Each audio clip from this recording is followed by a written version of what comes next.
কিরে গুবলি, তোকে তো আর এখনো দেখাই যায় না।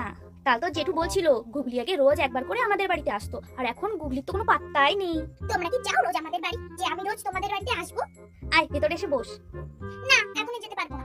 কেন, কি হয়েছে? মা যেতে না করেছে। কেন? মা বাবার সঙ্গে ঝগড়া করছিল, উত্তর মাঠের জমিটা আমাদের, তাও তোমরা নিতে চাইছো। মা এই কথাটা শুনে তো ভীষণ রেগে গেছে, আর বলেছে আমরা এখানে আর থাকবো না, এখান থেকে আমরা অনেক দূরে চলে যাবো। আর কি বলেছে তোর মা?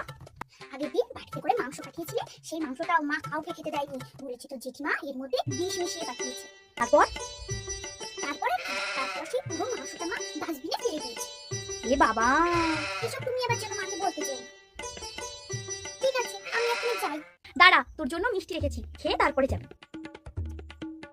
ভিডিও পছন্দ হলে লাইক কমেন্ট শেয়ার করো, আর আরো মজার মজার ভিডিও পেতে হলে আমার পেজটিকে ফলো করো, আর ইউটিউব থেকে দেখতে হলে আমার চ্যানেলটিকে